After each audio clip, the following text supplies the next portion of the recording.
Ang malaking panalangin nga nitong si Xavier ay nagkatotoo ng hindi niya namamalayan sapagkat ang kanyang lolo ay niligtas ang kanyang ina mula sa tiyak na kapahamakan. Alam nitong nanganganib ang kanyang buhay, kaya naman pansamantalang tinago niya ang buhay nga nitong si Lailani hanggang sa tuluyan na itong makarecover. At dito na nga pinatawag ng kanyang lolo itong si Adrian upang ilahad nga ang nalalaman nga nitong si Lailani dito nga kay Divina.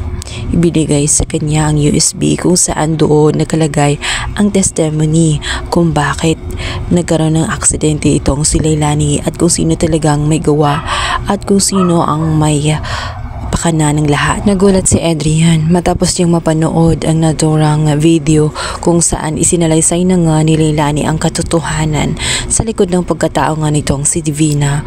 Ngayon ay wala nang kawala itong si Divina. Matutulungan kaya siya nitong si Adrian o itatago niya ang lahat sapagkat poprotektahan niya itong si Divina dahil na rin sa pagnanais niya kay Charlene dahil gusto niya na mapasa kanya nga itong si Charlene at hindi na makabalik dito kay Raymond. Samantala, gustong-gustong makausap ni Raymond ang kanyang dating asawang si Charlene. Ngunit hinahadlangan ito ni Divina maging ng kanyang ina. Lalong-lalo naman itong si Charlene sa oras na lumalapit siya sa ospital ay naharang siya ni Divina. Kaya naman nanlumo ang dalawa kung paano sila magkausap. Hanggang sa naisip nga nito si Charlene na kailangan makausap niya si Princess. Si Princess na lamang ang magiging daan upang maikumusta nga nitong si Raymond. Hindi naman nagtagal, agad na nakausap nga nitong si Princess itong si Raymond. Masayang-masaya niyang binalita na nangungumusta sa kanya ang kanyang asawang si Charlene. Masaya naman si Raymond at sinabi niya agad na gustong-gusto din niya makita ang kanyang asawang si Charlene.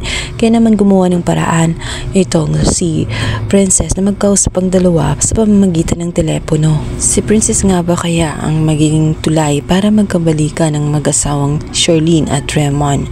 Sa kabilang banda, matapos nga marinig nitong si Adrian ang salaysay nga nitong si Lailani, agad na nga siyang kikilos para paimbestigahan ng mga pulis itong si Divina.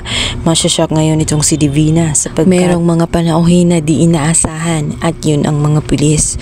Tinawag siya upang imbitahan sa presinto upang sagutin ang mga iilan sa katanungan na aabot sa kanya. Ito na nga kaya ang way para tuluyang matuldukan ang kasamaan nga nitong si Divina kung saan may matibay na ebidensya na magpapatunay sa kanyang kasamaan sapagkat may USB at may video kung saan nailahad nga ni Lailani ang katotohanan sa kasamaan nga nitong si Divina.